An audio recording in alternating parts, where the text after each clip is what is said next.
제가 성경 이해를 하는데 가장 중요하게 두 절을 꼽는다고 하면 오늘 출애굽기 6장 6절로 9절 말씀이고요.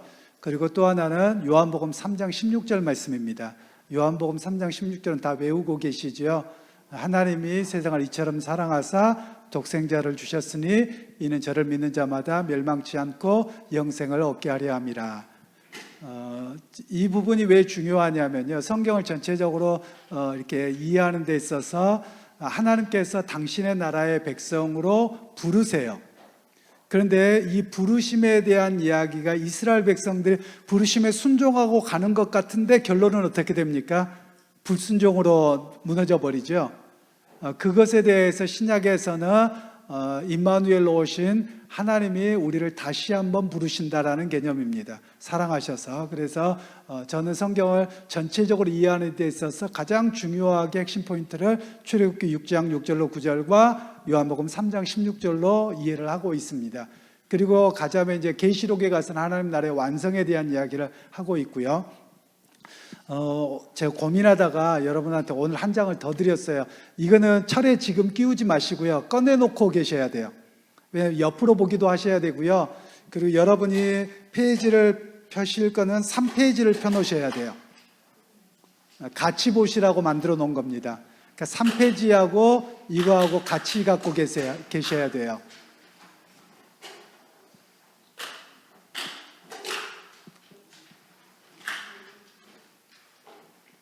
네, 3페이지에 각권별 주제에서 창세기부터 쭉 나오지요.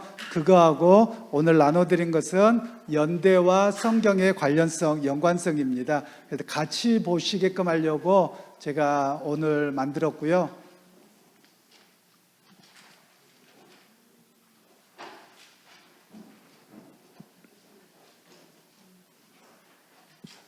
혹시 없는 분들은 뒤에 가서 받아가지고 오시고 하셔서 보시면 좀 더 수월하실 것 같습니다.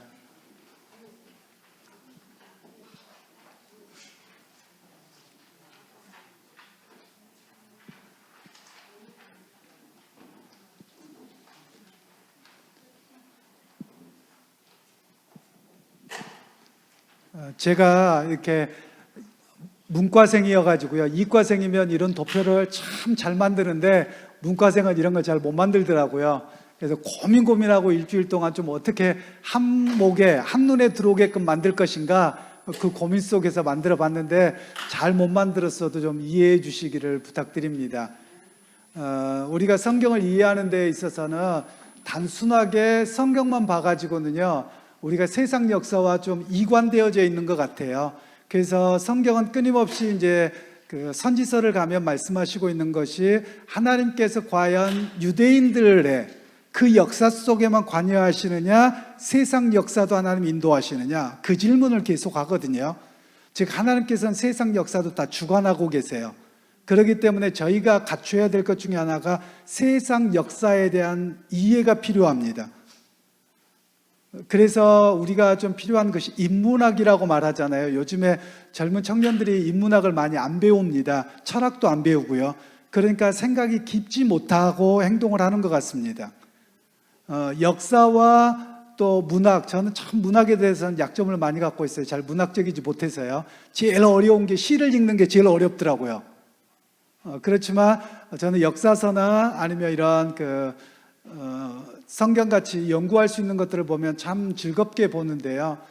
그래서 우리에게 필요한 것은 역사에 대한 인식이 없으면 무너집니다. 성경에 대해서도 마찬가지입니다. 역사와 문화에 대한 이해가 없으면 성경을 바르게 이해하지 못하는 일이지요. 그래서 세상 역사도 아셔야지만 하나님은 그 가운데 어떻게 풀어가시는지를 알 수 있어요. 그런 면에서 제가 오늘 비교하려고 이렇게 해놨는데요. 먼저 여러분 나눠드린 것을, 오늘 나눠드린 거 한 장짜리를 펴놓고 보셔요.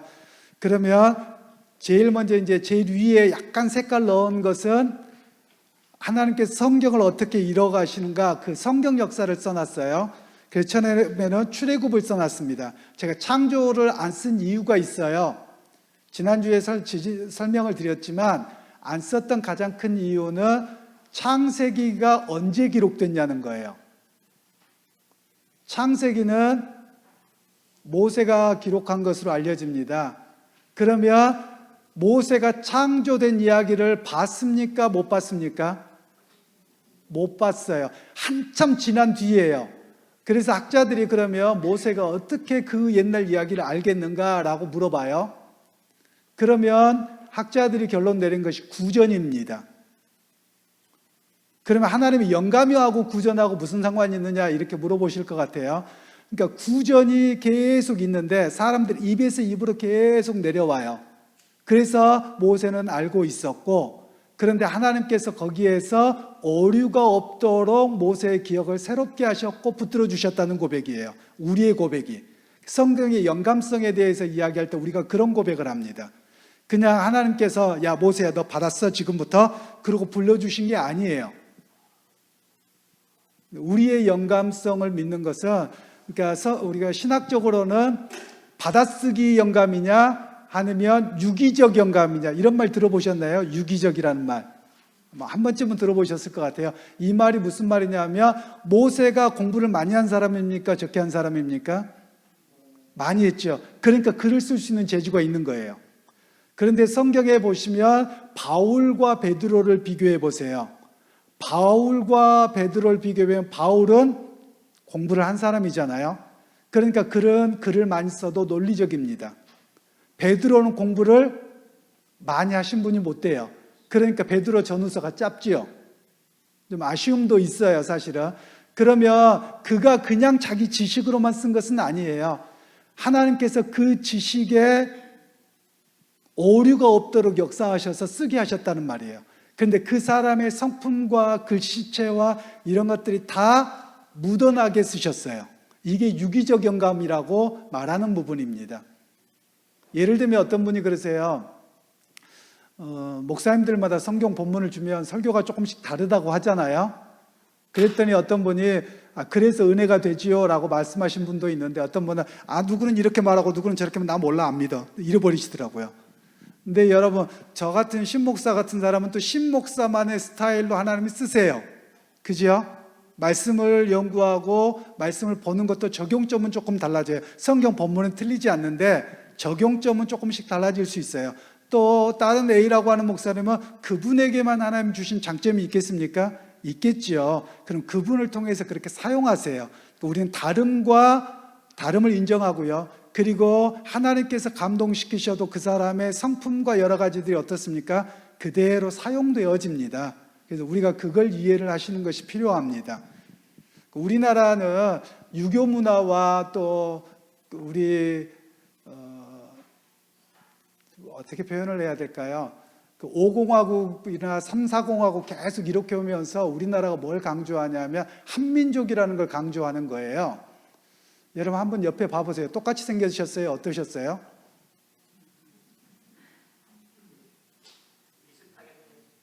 비슷하게 생겼어요. 제가 브라질에서 은행에 앉아있는데 제가 몇 분한테 그런 이야기를 드렸을 거예요. 유대인 할머니들이 저를 보는 거예요. 그리고 잠깐만 저한테 오래요. 그래서 왜요? 그랬더니 너 순수 한국 사람 맞아? 이러더라고요. 우리 엄마 아빠 우리 할머니 할아버지 다 한국 사람인데 아닌데 너 분명히 섞였는데 이러는 거예요. 왜? 내가 이랬어요. 아니 너는 앉아있는 거 뭐 이런 모든 모습들이 거기에 있는 우리 한국 사람하고 달라 이러는 거예요. 저도 이해를 못 하겠더라고요. 근데 저희 아이들이 학교를 갔어요. 근데 그랬더니 학교에서도 선생님들이 거기에서 사는 한국 애들과 왜 네 아이들은 다르냐요. 그래서 제가 뭐라고 했냐면 우리는 여기로 어느 정도 성장해서 왔기 때문에 좀 다르고 1.5세 아니면 2세의 아이들은 여기서 자랐기 때문에 그 문화적으로 좀 달라서 그럴 거예요. 그랬더니 이러시더라고요. 그리고 또 한 번은 제가 이제 은행에서 이렇게 잠깐 앉아서 기다리고 있었어요. 제 순서를. 그랬더니 옆에 있는 아줌마들이 또 이야기를 하시는 거예요. 할머니들이. 근데 뭐라고 이야기하면 제가 포르투갈어를 몰랐으면 제가 안 끼어들었을 텐데 포르투갈어를 제 이야기를 하고 있는 거예요. 딱 뭐라고 하냐면 그분들도 유대인 할머니들이신데요. 저 봐라, 저 사람은 도대체 앉아있는 폼도 다르고 저 한국 사람 맞나? 쟤는 역시 엘레강스하고 막 이러는 거예요. 제 이야기 아니고 그분들의 이야기예요. 그래서 왜 내 이야기 하냐고. 그랬더니 네가 우리말을 아느냐는 거예요. 그러면서 그렇다고. 그러면 이제 그분들이 어떤 말을 쓰고 있냐면 포르투갈어도 쓰는데 유대인 할머니들이 쓰는 언어가 이디시라고 하는 언어가 있습니다. 처음 들어보셨을 거예요. 그 이디시라고 하는 언어는 독일어하고 비슷합니다. 독일어를 차용해서 그 지역에서 오랫동안 썼던 언어예요. 그래서 굉장히 많은 나라에서 썼는데 유대인들이 시오니즘이 되면서 이스라엘로 돌아가서 살게 되면서 이 이디시라고 하는 언어가 죽게 됩니다. 그래서 제가 할머니들하고 이야기하면 이디시라고 저는 독일어로 이야기를 하며 그분하고 이야기가 됐어요. 그러니까 이디시하고 포르투갈어하고 섞어서 이야기하시는 거예요. 근데 저한테는 너무 다 잘 들리는 거예요. 그래서 이제 이야기를 했더니 네가 어떻게 하냐는 거예요. 그래서 이만저만해 그러고 이야기를 했어요. 그러고서 이제 곰곰이 생각을 해봤습니다.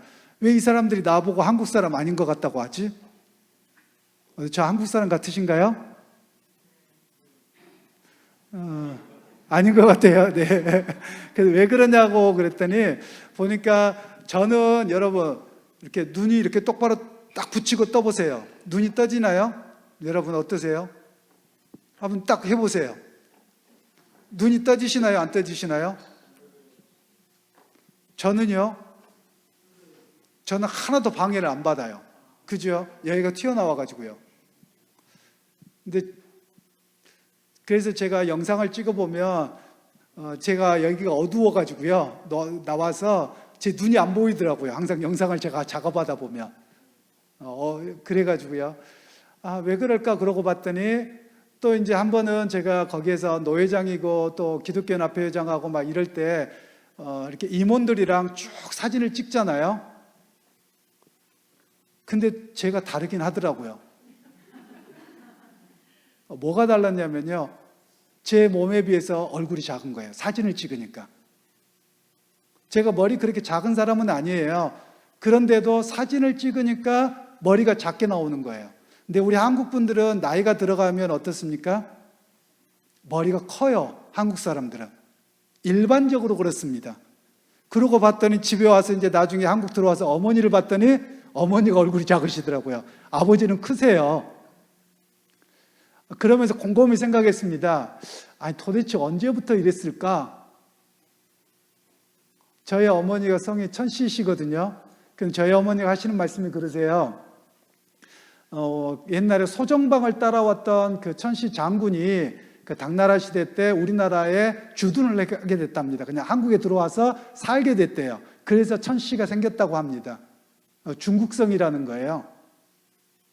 어머니가 그 이야기를 하시더라고요. 그래서 그럴 수 있었겠다고. 이제 그러고서 좀 이해를 하긴 했습니다. 제가 무슨 이야기를 들으려고 한 거냐면요. 우리 한국 문화는 하나만을 강조합니다. 획일적인 걸 강조해요. 그러다 보니까 모두가 다 한민족 이렇게 이야기를 하잖아요. 근데 우리나라 고구려 백제 신라 있을 때 한민족이었을까요? 아니었을까요? 아니었어요. 왜냐하면 고구려에서 여러분 옛날에 그 영화 중에 소선호 나오고 했던 그 제목이 뭐죠? 주몽 이야기를 보시면 저희가 역사에서 뭐까지 배우냐면요. 주몽이 그 나라를 세우고 주몽의 동생이 내려와서 백제를 세우잖아요. 근데 백제 안에 이미 나라가 있었어요. 도시국가처럼인데 마한, 진한, 변한이라고 하는 나라가 있었어요. 그래서 그 사람들의 지배계급으로 들어오면서 이 사람들이 무력으로 그 나라를 통일해서 백제를 만드는 겁니다. 처음 들어보시나요? 역사에 나오는 이야기예요. 저 시험 볼 때도 열심히 공부해서 기억이 납니다. 그리고 신라도 마찬가지입니다. 신라는 좀 애매해요. 신라는 고구려에서부터 내려왔다 뭐 이런 이야기가 없어서요. 그런데 고구려 백제 신라가 생길 때가 언제쯤인 줄 아세요? 세상 역사로 따지면요. 예수님 오실 때입니다. 그러니까 우리나라 고구려 백제 신라 시대 처음 초창기 이야기하면 아주 먼 옛날 같죠. 예수님 시대는 가까운 것 같죠. 근데 고구려 백제 신라가 세워진 지 뭐 100년도 안 된 사이가 2000년, 그때가 딱 예수님 오셨을 때입니다. 우리나라 역사하고 비교해 보면 참 재미있어요.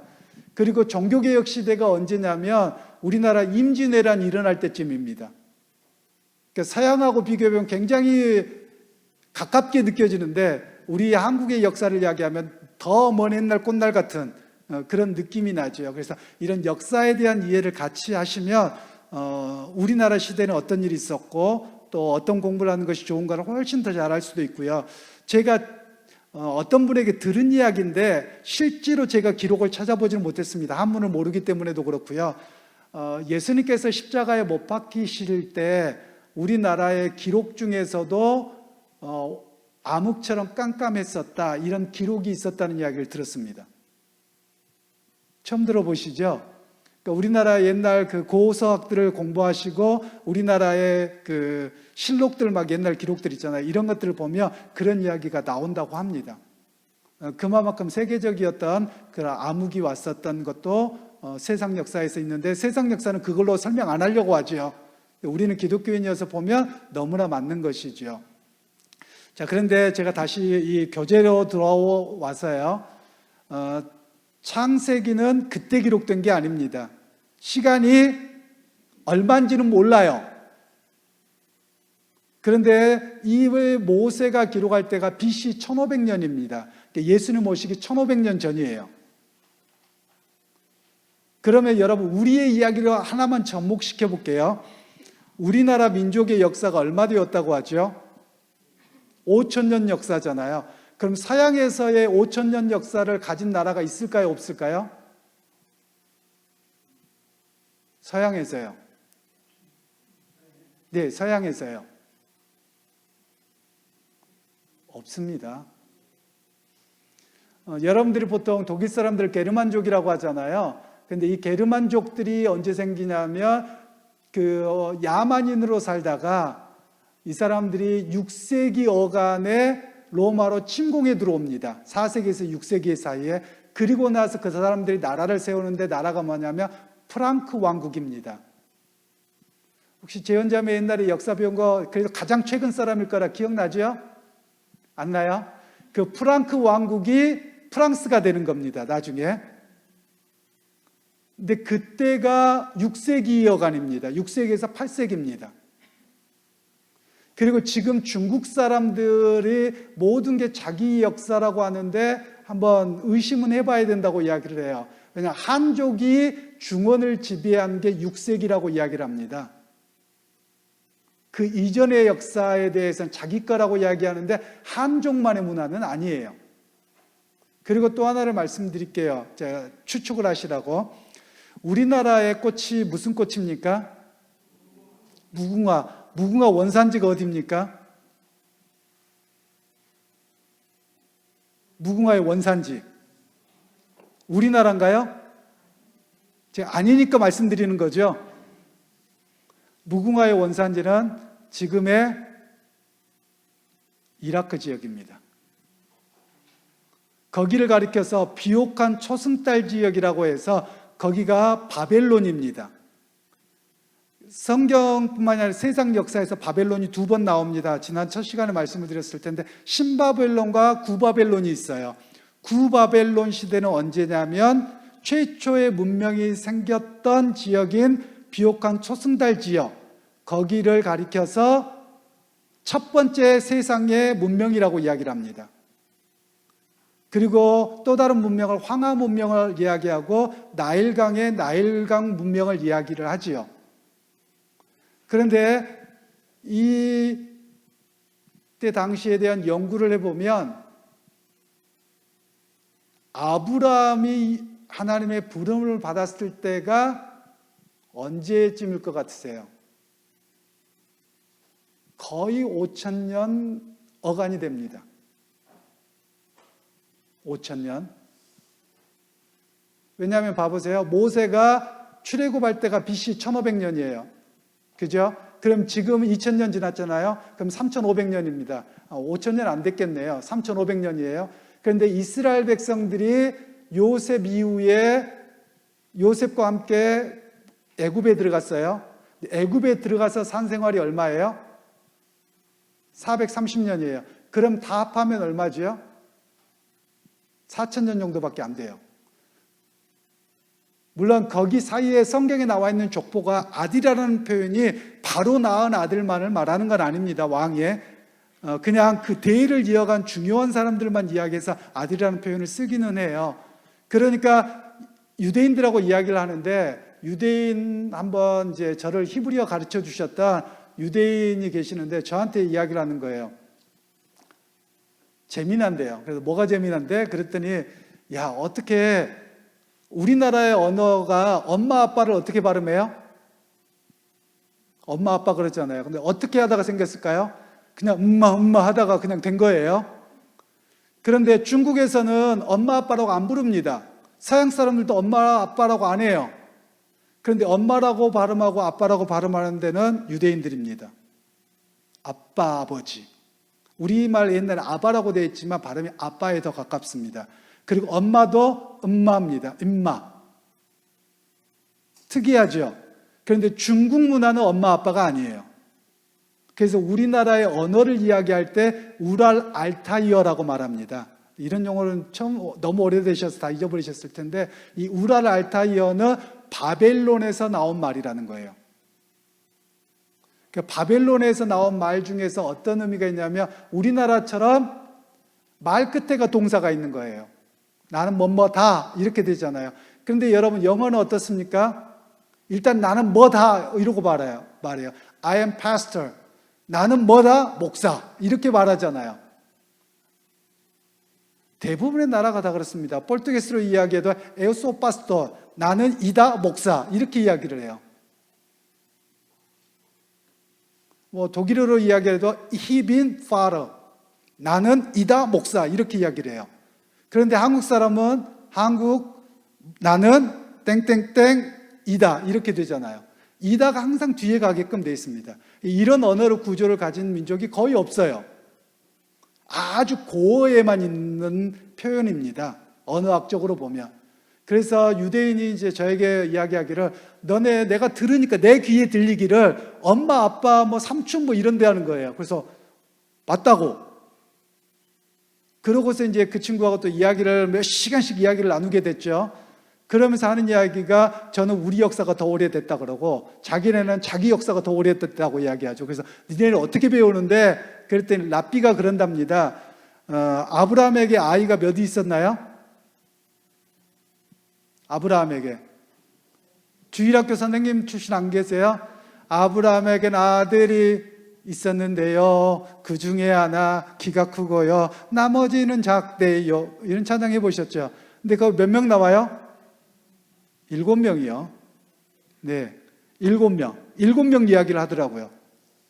그래서 그러면 어떻게 됐는데 물어봤더니 이삭을 통해서 자기들이 이루어진 거여서 자기는 유대인이고, 그 중에 일부가, 그 중에 어떤 자녀인지 모르겠는데 일본으로 갔다고 배운답니다. 왜? 그랬더니 일본 문화 중에 어떤 문화가 있냐면요, 유대인들은 지금 그 통곡의 벽에 가서 기도할 때요, 또 회당에 가서 기도할 때 가죽끈을 몸에다 묶습니다. 팔에다가. 그리고 그 가죽끈이 뭐냐면 하나님의 말씀을 히브리어로 써진 거예요. 그래서 그것이 신명기에 나와 있는 말씀처럼 그들의 몸에다 묶습니다. 그리고 중절모를 쓰면 여기다가 조그만 상자를 하나 해요. 여기에 말씀을 넣어놓은 상자를 합니다. 미간의 말씀을 새겨라라는 말씀을 그렇게 이용해서 지금도 그렇게 하고 있거든요. 그런데 일본 문화 중에 이걸 똘똘똘 감는 문화가 있는 거예요. 그래서 그 중에 누군가가 일본까지 가서 살았나 봐. 그러니까 그런 문화가 있지라고 이야기를 하더라고요. 그리고 또 한 사람은 어디로 갔을까요? 한국으로 갔다 그러더라고요. 왜? 라고 물어봤더니, 아니 말도 비슷하죠. 유대인하고 우리하고 굉장히 유사합니다. 지금 유대인들은 얼굴이 변해 있는 거예요. 그냥 피가 섞여 있기 때문에 서양의 얼굴로 바뀌어져 있지만 원래는 서양 얼굴이 아닙니다. 그러면서 이야기를 나누는데, 이제 저희 그 한복 입은 거, 제 아내랑 제가 그 특별할 때 그 교회 절기 때마다 한복을 입었거든요. 이제 이런 것도 보여주고, 또 우리 옛날에 갔었던 문화 있잖아요. 그리고 또 우리나라 옛날에 신체 수지 발부 문화, 머리털도 안 밀었잖아요. 유대인들이 나실인 개념이 바리새인에게 들어오면서 유대인들은 털을 안 밉니다. 처음에 나실인 서원할 때만 밀고 그 다음에는 안 밀어요. 그래서 유대인들 남자아이들은, 종교인들, 신앙생활 하는 애들은요, 이 귀밑머리를 자를까요, 안 자를까요? 안 잘라요. 길어가지고요, 막 말아가지고 이러고 다닙니다. 말아가지고. 수염도 안 깎습니다, 걔네들은. 그러니까 마스크 안 쓰려고 하죠. 남자들은 여기 계시는데, 남자분들 어떻게 수염 기르는 게 한번 로망이시죠? 아니신가요? 우리 여자분들은 수염 기르는 거 어떠세요? 싫어요? 그게 왜 그럴까요? 제가 브라질에 갔더니 브라질 사람들은 수염을 참 잘 기르더라고요. 그 관리도 잘하고요. 멋있어요. 그래서 저도 한번 언젠가는 길러보리라 이러고서 제가 계속 대면 예배를 못 드렸잖아요. 아유, 요때 한번 길러봐야지. 하루만 길러도 나거든요. 그래서 한번 길러봤어요. 그래서 괜찮더라고요. 근데 이제 주변에 같이 교제하는 목사님들이나 선교사님들이 우리는 그렇게 수염이 안 나는데 신 목사는 잘 난대요. 그러니까 계속 기르지 왜 깎았냐는 거예요. 그래서 아유, 그만 길러봤으면 됐죠. 한번 소원을 했지요. 이러고 말았어요. 구렛나루까지 다 나가지고 아주 좋더라고요. 근데 그러고 마스크 쓰려고 하니까 가려워요. 마스크 쓰니까 정말 가렵더라고요. 그래서 아이고, 더 길렀다가는 큰일 나겠다 이러고서 그냥 깎았습니다. 그런데 이 유대인들하고 이야기를 나누다가 얻었던 이야기가, 제가 무슨 이야기를 했냐면요, 역사의 이야기 중에 하나가 수메르라고 하는 문명이 있습니다. 약 5,000년 전에 있었던 이 바벨론이라고 하는 지역에 여러 번 주인이 바뀌어요. 그래서 문명의 이름이 조금씩 다르는데 수메르 문명이라고 하는 곳이 나옵니다. 그런데 그 수메르 문명에 지금도 토판 같은 것들이 나와서 사람의 얼굴 그리고 이런 게 나오거든요. 우리랑 정말 비슷하게 생겼어요. 수메르 문명의 사람들이요. 이제 그런 이야기를 제가 인류학을 공부를 좀 했어요. 그 석사 과정을 브라질에서 공부하면서 인류학, 문화인류학도 공부하고 물론 한국에서도 공부를 했고요. 그래서 그런 이야기를 쭉 하면 아주 재미있게 이야기를 많이 했어요. 그리고 또 한 번은 제가 아마존에 신학교에 교수여서 이제 공부를 가르치러 갔잖아요. 거기에 인디언들이 있어요. 인디오 학생들이 있어요. 너무 우리랑 비슷하게 생겼어요. 애기 나오면 몽고 반점도 있고요. 어떤 언어는 들리기도 하고요. 제가 말씀드렸나요? 이과수가 물 숫자를 써서 큰 물이다 이런 뜻이라고 말씀드렸나요? 제가 누구한테 말씀드렸는지 자우지간에 하기는 했습니다. 보통 우리 이과수 그렇잖아요. 이과수라는 말이 큰 물이라는 뜻인데 과라니족이 그 중남미의 제일 큰 그 인디오 부족들입니다. 그 사람들은 브라질에만 걸쳐 있는 게 아니라 저 위에 콜롬비아, 칠레, 전체 아르헨티나 이렇게 다 걸쳐 있는 사람들이에요. 그런데 이 과라니 언어로 이과수 큰 물이라는 뜻입니다. 그래서 어떤 학자들의 이야기는 숫자가 물 숫자, 그리고 굉장히 익숙한 단어들이 들어올려요. 그래서 조금만 연구해 보면 우리랑 좀 비슷한 것 같다 막 이런 느낌이 들 때가 있어요.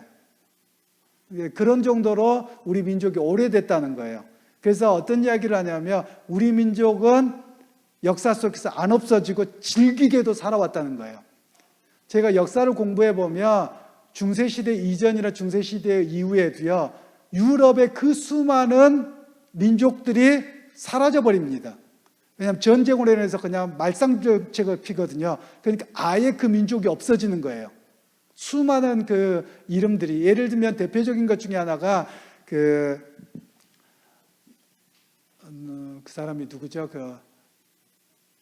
나치. 그 사람들이 주장했던 것 중에 하나가 아리안족입니다.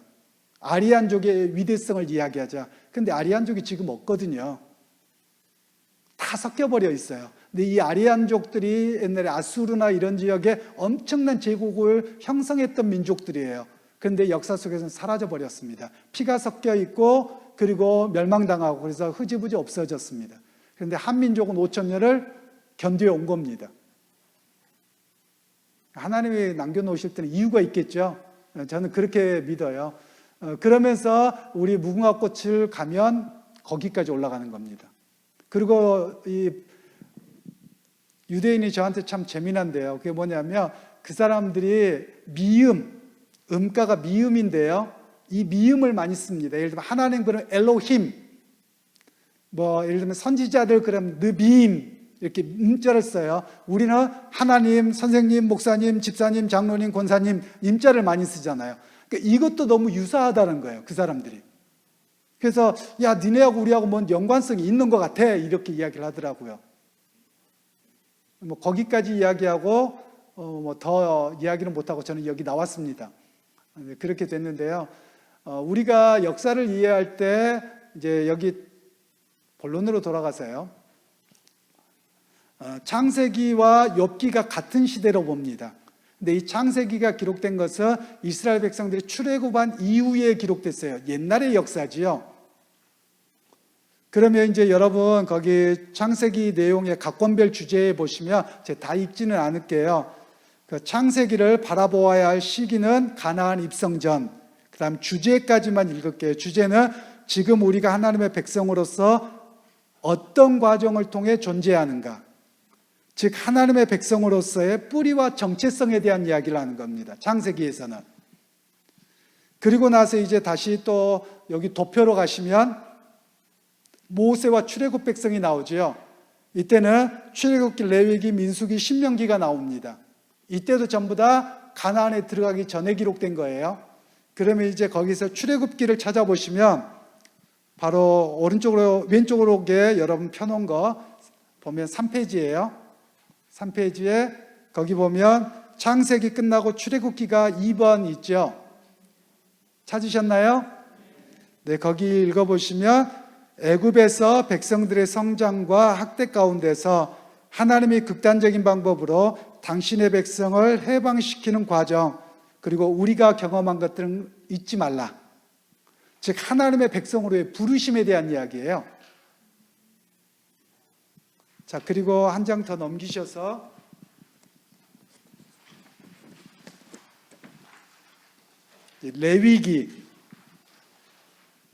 레위기에서는 제사법이 많이 나와 있잖아요. 제사를 어떻게 드릴 거냐 이런 이야기가 나왔는데요. 여기서는 하나님께 예배드림, 그리고 거룩함을 요구하시고요. 정한 것으로 부정한 것을 만지지 말라고 하시고, 거룩을 요구하실 때 하나님 뭐라고 말씀하냐면 내가 거룩하니 너희도 거룩하라. 즉 하나님의 백성의 정체성을 이야기하는 거예요. 하나님을 예배하고 하나님을 닮은 거룩한 백성으로 살아라. 이것이 레위기의 말씀입니다. 그리고 이제 오른쪽에 5페이지에 민수기에 가시면, 민수기에는 여호와께서 신의 광야 회막에서 모세에게 말씀하시는데요. 거기에 싸움에 나갈 20세를 이상 되는 것을 계수하라. 그리고 여호와의 군대 지파별 진영 배치가 나오고요. 그리고 그 밑에 하나님의 군대로서 광야를 행진함과 그 속에서 경험한 일들. 즉 여기에서 말씀하고 있는 하나님의 군대라는 거예요. 저나 여러분들이 세상에서 이제 민수기를 공부하다 보면 어떤 메시지가 나오냐면요. 우리가 하나님의 군대로서 어떻게 살아가야 되느냐예요. 그럼 하나님의 군대가 갖춰야 될 게 뭘까요? 일반적으로 군대를 가시면 우리 강 집사님도 군대 오래 계셨고 우리 김창주 장로님도 오래 계셨잖아요. 군대 가면 뭘 해야 합니까? 무기를 잘 갖추고 있어야 되잖아요. 그죠? 그래야지 전쟁에서 이기잖아요. 지략도 있어야 되죠. 무기를 잘 갖추고 있어야 돼요. 그러면 여기에서 민수기에서 말씀하고 있는 무기가 뭐예요? 하나님 말씀대로 순종하고 나가는 겁니다. 다른 무기가 아니에요. 이제 그것에 대한 이야기가 민수기입니다. 그리고 신명기는 율법에 대한 반복을 하고 있고요. 그리고 과거 율법에 대한 재적용으로서 1.52세대에게 당부합니다. 그러면서 이 신명기에서는 여러 가지 법들의 이야기가 나오는데요. 하나님 백성으로의 삶에 대한 이야기가 나옵니다. 하나님 백성으로서 공동체를 이루고 우리가 살아갈 때 어떻게 살아갈 것이냐. 제가 한 가지 예만을 드릴게요. 우리 한 권사님 딸이 재현이가 저 위에 있잖아요. 재현이가 엄마 나 돈 좀 빌려줘. 그럼 어떻게 하실래요? 없어 그래요? 말로만 그러지 실제로는 그렇지 않으실 것 같아요. 근데 꼭 줘야 된다 그러면 어떻게 해요? 그냥 줘요? 아니면 뭐라 그러죠 이거를? 왜 필요하냐고 물어보죠. 아니면 그 계약서를 씁니까? 차용증 쓰나요? 안 쓰나요? 부모 자식 간에도 써요? 굉장히 성경적이시네요. 그런 이야기입니다. 그러니까 우리는 보통 부모 자식 간에 형제 간에 안 쓰잖아요. 근데 신명기에서 말씀을 쓰라는 거예요. 쓰라는 거예요. 계약 관계라는 거예요. 만일 부모 자식 간에 형제 간에 썼는데 내가 탕감해 주고 싶으면 쓴 거지만 나는 이거 지우고 그냥 탕감해 주면 되는 거거든요. 그러니까 철저하게 성경에서 이야기할 때는 나 못 믿냐? 아니요. 사람을 믿는 게 아니라 성경적으로 볼 때 계약서를 쓰라는 거예요. 없어 그러지 말고 계약서 써 그래요. 그리고 나중에 자식들한테는 어떻게 해요? 이제 돈 갚으라 그랬다가 돈 다 저희 어머니 보니까 그렇더라고요. 뭐 이렇게 드리면 당신이 쓴 줄 알았더니 부모님들은 안 그러셔. 다 있다가 우리 아이한테 가더라고요. 아이 등록금도 안 내는데 다 장학금 받고 다녔는데도 그래도 다른 손주들도 등록금 했으니까 네 아들도 등록금 첫학기값 내가 줄 거야. 그러고 주시더라고요. 이게 부모 마음 아닙니까? 그러니까 쓰기는 쓰되 자녀들한테 어떻게 하면 돼요? 계약서는 계약서고 딱 없애는 거죠. 그리고 그게 은혜라는 거예요. 물론 이제 우리 교인들 가운데도 마찬가지입니다. 교인들끼리 잘 알아요. 근데 여러분 돈 빌릴 일이 생긴다고 하세요. 그럼 돈 빌릴 수는 있어요. 근데 아니까 그냥 주는 건 옳지 않습니다. 차용증서를 분명하게 쓰셔야 됩니다. 그리고 조금 더 하면 우리나라는 그런 문화가 아닌데요. 제가 외국을 나가니까 변호사 입회하에서 쓰고 등기소에 등록을 해야 됩니다. 그래야 법적 효력을 가져요. 신명기에서 그런 이야기를 하고 있는 겁니다. 왜냐하면 사람의 죄악된 본성이 있거든요. 그래서 그것들을 위해서 이 신명기는 말씀하고 있는 겁니다. 그리고 신명기에 나와 있는 말씀 중에서 하나가 이는 이로 눈은 눈으로. 무슨 말일까요? 옆에 사람이 눈탱이 하나 때리면 나도 눈탱이 하나 때리라는 거예요. 왜 이 법이 주어졌을까요? 여러분 눈탱이 한 대 맞으면 여러분 눈탱이 하나만 딱 그만큼만 때리고 마나요? 이빨까지 부러뜨리나요? 이빨까지 부러뜨리는 게 그게 사람 본성이에요. 내가 하나 당했다고 딱 그것만 하는 게 아니에요. 그래서 신명기에서 말씀하고 있는 것은 그것대로만 하지 사람의 죄된 본성으로 더 나가는 것을 금지하는 겁니다. 그리고 또 하나는 이야기가 뭐냐면 부모의 죄를 자식에게 물리지 말라는 거예요. 우리 한국에 이거에 대해서는 참 벗어나야 될 부분 중에 하나예요. 우리 조상들 중에 누가 그러나 아이고 그 집 자식들 봐라 무조건 나쁠 거야 라고 추측합니다. 그런데 따로 보라는 겁니다. 하나의 인격체로서 부모가 잘못한 건 부모가 잘못한 것이지 자식이 잘못한 거 아니잖아요. 근데 부모 잘못하면 그 자식도 나쁜 놈으로 똑같이 보려고 합니다. 네, 그런 모든 부분들이 죄된 본성 때문에 나오는 것이어서 하나님께서는 하나님 백성 공동체로서 그런 일들을 행하지 말고 말씀대로 행해라. 이런 이야기를 하고 있는 것이 바로 신명기의 말씀입니다. 자, 그리고 이제 도표를 들어가시면 가나안 정착이 나오지요. 가나안 정착에서는 중요한 사람들이 여호수아와 갈렙과 그리고 사사들이 나옵니다. 거기에 나와 있는 가나안 정착과 관련된 성경은 여호수아, 사사기, 룻기입니다. 그럼 여호수아는 5페이지 제일 밑에 보시면 하나님의 백성으로서의 실천 장소입니다. 하나님 나라를 어디에서 실천할 것이냐? 약속된 가나안 땅에서 실천하고 산다는 겁니다. 땅에 대한 이야기입니다. 그럼 이 말씀을 우리에게 적용한다면 하나님의 뜻을 어디에서 이루어갑니까? 내 삶의 자리에서 이루어가는 겁니다. 실천하는 겁니다. 그 이야기를 이 여호수아서에서 말씀하고 있는 겁니다. 그리고 사사기는요. 사사기의 결론이 혹시 뭔지 아세요? 사사기 22장 마지막 절에 보면 그때의 왕이 없으므로 자기의 소견대로 행했더라. 그런데 왕이 없었어요? 있었어요?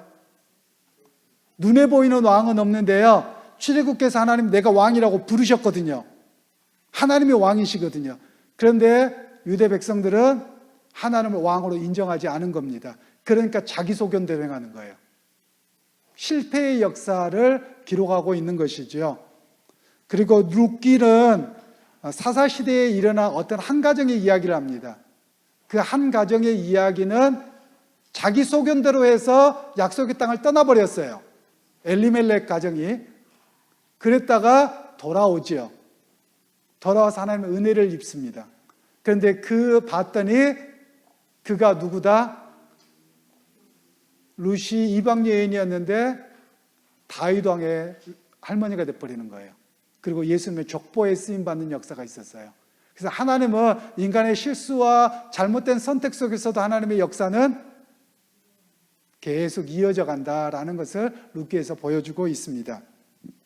그리고 이제 도표를 보시면 통일왕국이 나오는데요. 통일왕국은 사울과 다윗과 솔로몬, 사울부터 솔로몬까지입니다. 그래서 중요한 인물들은 사울, 다윗, 솔로몬이고요. 여기와 관련된 것은 사무엘상하입니다.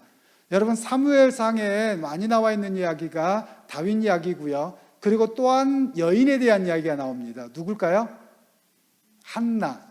한나의 기도가 나오죠. 그럼 우리는 한나가 기도해서 애 낳았다. 그러니까 우리도 기도해서 애 낳자. 참 좋은 메시지예요. 그런데 성경의 본래 의도는 애 못 낳으면 한나처럼 무조건 기도해라, 이런 이야기를 하고 있는 것은 아닙니다. 한나의 이야기는 당시에 뭐과 관련되냐면 엘리 제사장 집안하고 비교를 하는 겁니다. 엘리 제사장이 있었는데 그가 나이가 많기도 했지만 눈이 어두워지고 비둘해집니다. 그리고 그의 자식들이 하나님의 것을 도적질해요. 그런데 그걸 묵인해버리잖아요. 그것에 대해서 하나님이 심판하시고 새롭게 사무엘을 세우시는 그런 역사 이야기가 사무엘상하에 대한 이야기입니다. 그러니까 오늘 우리에게도 이 메시지를 가면 어떤 이야기냐면요, 목사가 됐다고 안심하지 말라는 거예요. 직분자가 됐다고 안심하지 말라는 거예요. 이 교회당 안에 들어와서 예배의 자리 공동체에 있다고 안심할 게 아니라 그 자리에서 깨어있지 않으면 제사장도 이렇게 하나님이 쳐내버리신다라는 거예요. 그래서 철저하게 하나님을 바라보고 의지하는 사람으로 새롭게 서야 됨을 이 사무엘상하는 전체적으로 이야기를 하고 있습니다. 그리고 시편이 나옵니다. 시편은 다윗의 이야기가 고백이 많이 나오죠. 근데 이게 시편은 한 번에 기록된 건 아니고요. 바벨론 포로 돌아올 때까지 계속 기록됩니다. 고라 자손들의 노래도 있고 그렇기 때문에 굉장히 긴 기간 동안에 이루어집니다.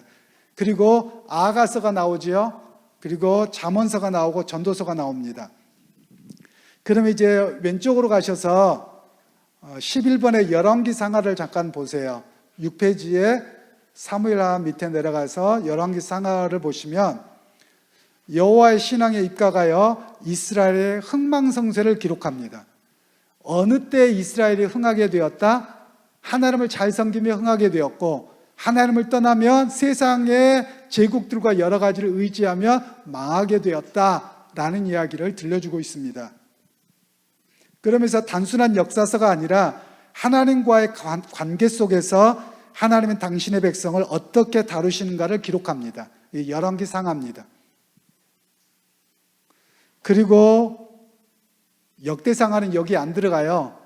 역대상하는 나중에 기록됩니다. 그 잠언서와 전도서가 있죠. 잠언서는 여러 가지 삶에 대한 지혜의 이야기를 하고 있고요. 교훈을 이야기하고 있죠. 그리고 전도서는 솔로몬이 지은 것으로 알려졌는데 온갖 세상의 삶을 부귀영화를 다 누려봤더니 결론이 뭡니까? 헛되고 헛되도다. 그런 메시지를 주고 있는 것이죠. 그리고 이제 다시 도표로 올라가시면 분열 왕국 이야기가 나옵니다. 즉 북이스라엘과 남유다로 나누어지는데요. 이때 구체적인 이야기가 열왕기상하 이야기입니다. 아까 먼저 해버렸네요.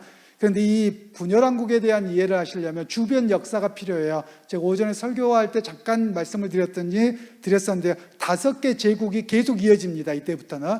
첫 번째는 아수르 제국이에요. 세상 역사에서는 아시리아라고 배웁니다. 그런데 여기와 관련되어 있는 선지서가 뭐냐면 요나, 엘리야, 아모스, 호세아, 나훔, 이 시대와 관련돼요. 그러니까 여기는 주로 그 대상이 누구냐면 북이스라엘이에요. 북이스라엘 백성들이 이 아수르 시대 때 하나님 앞에 어떻게 범죄하고 하나님은 그들을 심판하실 것인가, 그에 대한 메시지가 주로 이 선지자들과 관련되어집니다. 그리고 다음으로 나온 나라가 바벨론입니다. 그런데 이 바벨론은 예레미야가 다니엘, 에스겔, 하박국, 스바냐. 우리 다니엘과 세 친구 보면 뜻을 정하여 왕이 준 음식을 거절했다 이렇게 나오잖아요. 그 바벨론 왕궁에서조차도 포로로 끌려갔지만 하나님을 경외하는 것을 우선하고 살아갔다. 그렇게 남은 자들이 있다는 이야기를 하고 있는 겁니다. 그리고 이제 바사 제국, 페르시아 제국인데요. 이때는 다니엘, 학개, 스가랴, 에스더입니다. 에스더는 죽으면 죽으리라 그러잖아요. 그때가 이스라엘 백성들이 바벨론에 포로 끌려갔을 때 페르시아 제국에서 하나님께서 그들을 어떻게 구원하시는가를 이야기합니다. 우리나라 성경과 또 우리가 쓰는 성경에서는 에스더서가 더 뒤에까지 없어요. 외국에도 마찬가지입니다. 그런데 다른 성경에 보면 그 뒷이야기가 좀 있어요. 나중에 제가 설교하면서 할 수 있을 텐데 그때 그들이 하나님께 감사했던 고백들이 나오거든요. 이 에스더와 관련된 게 하만입니다. 하만 이야기 아시잖아요. 그래서 불임절이라고 하는 것이 생깁니다. 그리고 이제 중간기 시대라고 하는데요. 이 헬라와 로마 제국은 이스라엘 백성들이 포로 끌려갔다 돌아오고 그리고 400년 동안의 기간에 헬라 제국이 있었다가 로마로 바뀌어버립니다.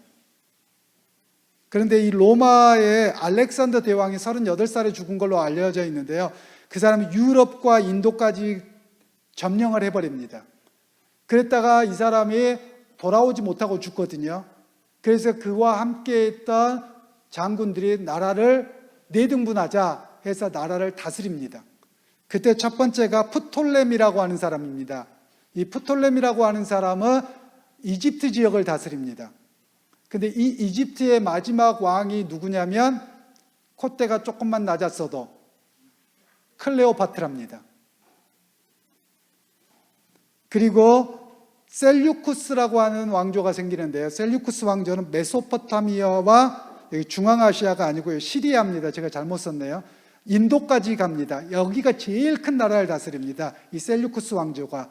근데 지금의 시리아 그리고 사도 바울이 예수님을 믿는 사람들을 잡으러 갔던 다마스커스 여기가 수도가 됩니다. 굉장히 중요한데요. 나중에 사도행전 공부하면서 이것과 연관이 돼요. 그래서 사도행전에서 이 부분과 많이 제가 말씀을 드리겠습니다. 그리고 다음으로는 아틀리드라고 하는 것은 아나톨리라고 하는 지역인데요. 여기는 주로 터키 지역과 관련되어진 지역들이죠. 그 다음에 안티고노스, 이 사람은 마케도니아 본국, 지금의 그리스를 옛날에는 마케도니아라고 했습니다. 그때 마케도니아였는데 지금 그리스와 마케도니아가 나라가 서로 나눠졌어요. 그래서 그리스가 맨날 뭐라고 합니다.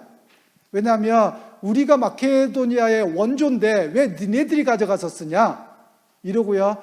또 루마니아라고 하는 나라가 있잖아요. 루마니아라는 말이 원래 로마 땅이라는 뜻이거든요. 근데 자기 로마인들이라는 거예요. 그러니까 야 니네가 어떻게 로마냐, 로마는 원래 이태리지, 그러니까 니네 그거 국호 쓰지 마. 지금도 이러고 싸우고 있어요. 그리고 이제 로마 제국 시대 때는 예수님께서 사형 선고를 받으시고 또 교회에 대한 핍박이 나오고 사도 바울의 전도 여행이 나오죠. 이 로마의 제국은 언제까지 이어지냐면 제가 정확한 연도는 기억이 안 나는데요. 12세기까지 이어집니다. 6세기에 이쪽 서로마 제국은 멸망합니다. 그러니까 즉 지금의 로마를 중심으로 해서 이탈리아 지역에 있는 그 원래 로마가 수도였죠. 그런데 여기에 있다가 점점 아시아 쪽으로 나라가 커지니까 수도를 천도합니다. 수도를 천도한 곳이 지금의 이스탄불입니다. 옛날 콘스탄티노플이라고 했죠. 그렇게 해서 이쪽으로 옮겨왔단 말이에요. 그랬더니 그리고 이쪽에 총독이나 이런 사람을 세워놨을 거 아니에요. 근데 이 사람들이 나라를 잘못 경영해서 게르만족들에게 다 멸망해버리는 겁니다.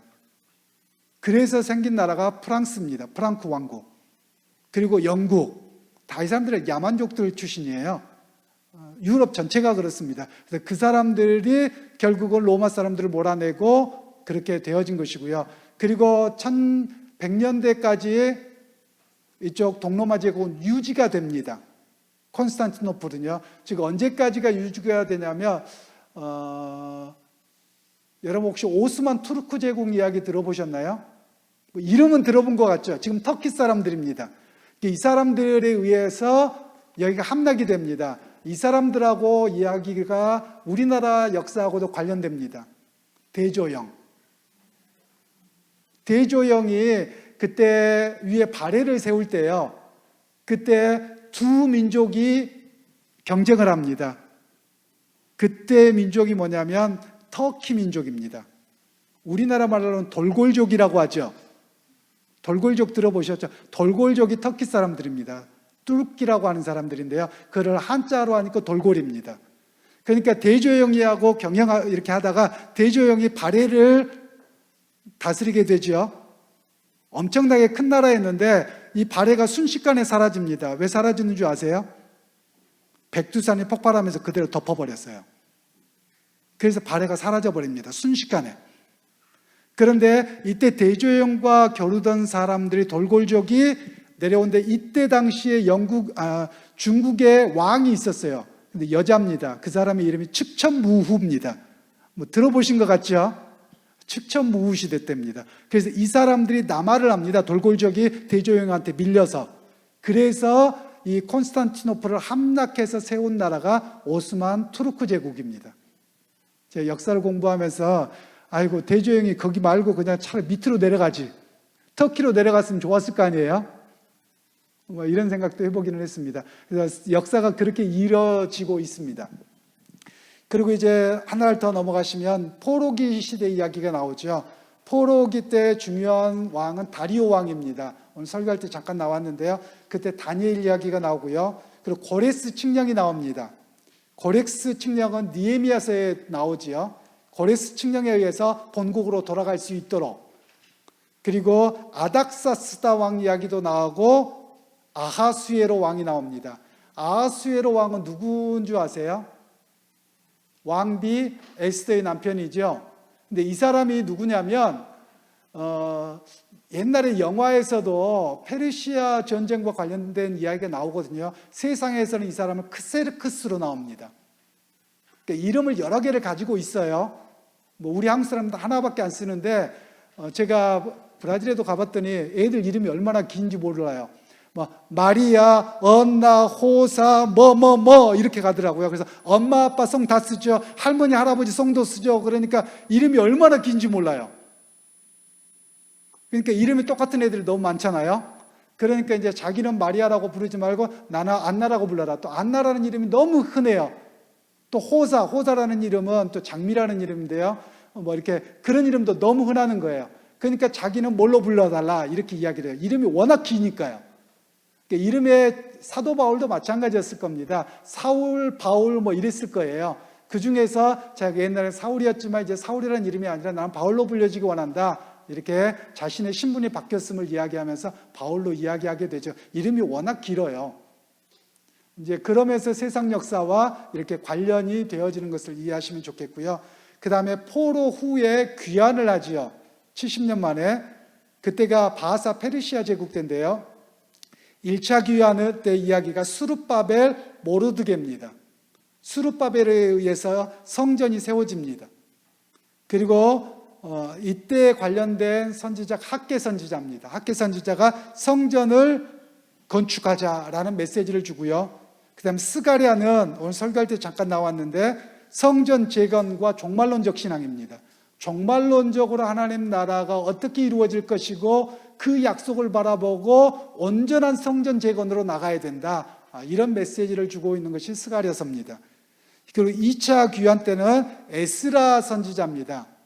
에스라에 의해서 제가 바리새인이 생겼다고 이야기를 드렸는데요. 에스라가 돌아왔을 때는 성전이 지어졌어요. 그러니까 뭘 이야기하냐면 말씀으로 회복하자 이제는. 말씀 중심으로 돌아가자는 운동이 이때 일어납니다. 그리고 3차 귀환은 느헤미야와 말라기 때입니다. 느헤미야가 자기 동생의 이야기를 들었어요. 그랬더니 성전은 지어졌는데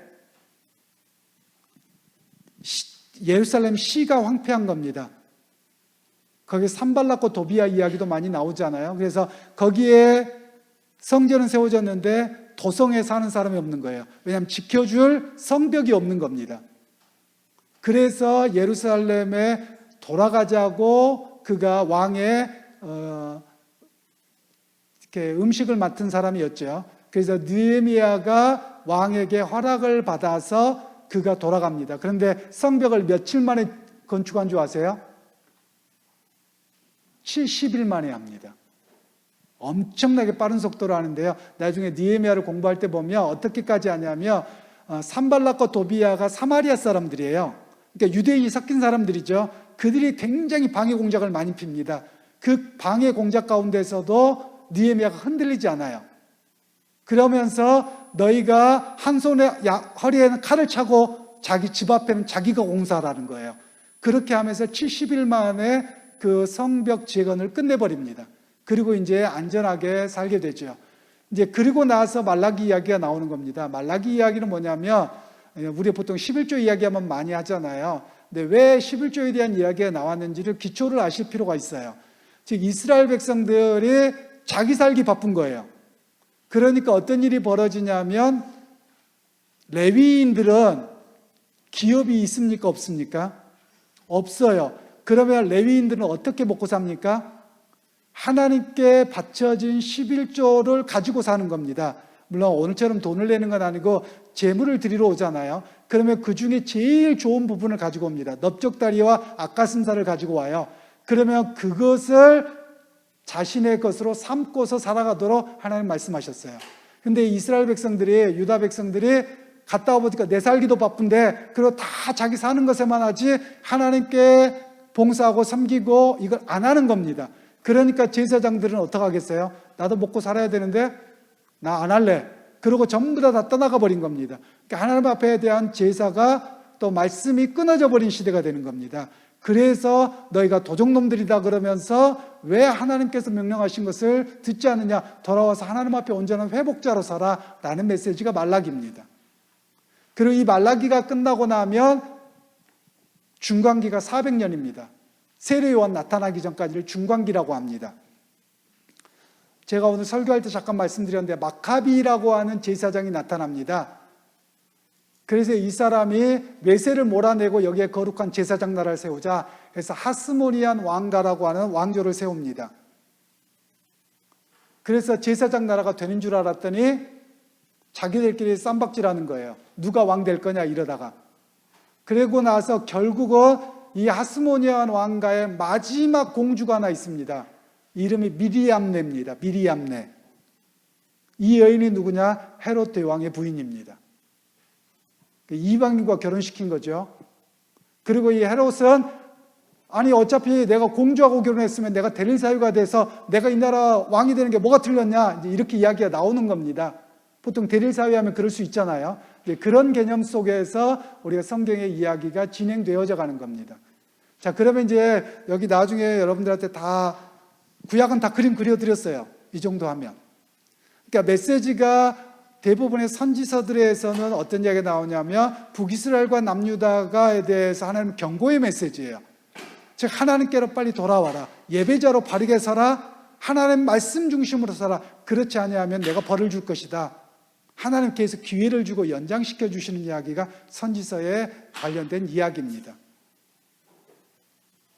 혹시 질문 있으신가요? 이렇게 그림아 요거 한 장이면 그래도 대충 좀 쉬우실 것 같아요. 그래서 제가 다 써놨다가 아이고 요 문제를 한눈에 어떻게 그리게 해드릴까 이제 고민하면서 만들어 놓은 도표고요. 또 여러분들 이거 그냥 교회에다 놔두고 가기는 하시지만 한번 열어보셔야 됩니다. 조금이라도 먼저 오시면 10분이라도 보면 제가 장별로 해서 이렇게 쭉 해놨어요. 저는 이거 하루아침에 만든 건 아니고요. 맨날 며칠을 고생해서 만드는 거거든요. 성경을 다시 다 처음부터 읽어가면서 만드는 거예요. 제가 책 보고 만드는 게 아니고요. 그러니까 여러분들도 그 수고를 어떻게 하면 좀 쉽게 할까 고민하면서 만들어놓은 내용이니까 여러분들 좀 이렇게 마음에 새기시면 이런 그림을 그려놓으면 이 메시지가 뭔지를 알아요. 그러니까 요것이 없는 상태에서 성경을 듣잖아요. 그러면 갑자기 뚱딴지 같은 이야기로 들릴 수 있고요. 왜 갑자기 목사님 나치지 이렇게 들을 수도 있어요.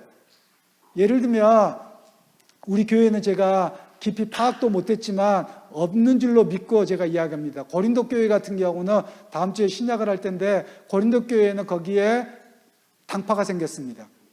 그죠? 그래서 서로 싸우고 있어요. 교회 안에 보면 우리로 이야기하면 목사파가 있고 장로파가 있고 돈 있는 사람파가 있고 똑같은 이야기예요. 근데 제가 그런 설교를 했다고 하십시다. 그럼 교회가 파가 나눠져 있어요. 그럼 들으면서 무슨 이야기 하겠어요? 목사가 지 편만 들어달라고 하고 딴 편 치네? 이렇게 듣겠죠. 근데 성경에 이미 그런 역사가 있었어요. 그러니까 오늘 그 메시지를 우리에게 가면 저나 여러분은 누구 편 돼야 돼요? 하나님 편 돼야 돼요. 저도 제 편을 만들면 안 되고요. 어느 누구도 마찬가지입니다. 그러니까 여러분과 제가 깨어있는 사람 어떤 사람이냐면 내 세력을 만들려고 하시면 안 돼요. 교회 안에서. 하나님이 제일 싫어하시는 거예요. 즉 누구의 세력만 있으면 돼요? 주님의 세력만 있으면 돼요. 그러니까 우리가 거기에 초점이 맞춰져야 되는 겁니다. 그래서 그런 메시지들에 대한 제가 설교를 하면서도 그렇고 성경을 공부하면서도 배경들을 이야기를 드릴 거예요. 그러면서 여러분 마음에 찔리는 게 당연하다 안 당연하다? 당연해요. 예를 들면 설교를 들으면서 목사님 왜 이렇게 맨날 치세요? 그러면 하나님한테 갖다 따져보세요. 저는 그럴 거예요. 아니 하나님이 그렇게 말씀 주셔서 맨날 혼내는 이야기인데요. 왜 그러겠습니까? 이스라엘 백성들의 넘어졌던 것을 거울 삼으라는 거예요. 계속해서. 오늘 우리 각자가 그래야 되지 않겠습니까? 그래도 여러분 결단해도 또 넘어지는 게 우리입니다. 그러니까 또 넘어지면 또 말씀 보고 또 일어서서 다시 와야 되고 계속 이게 반복 작업이 필요한 것입니다.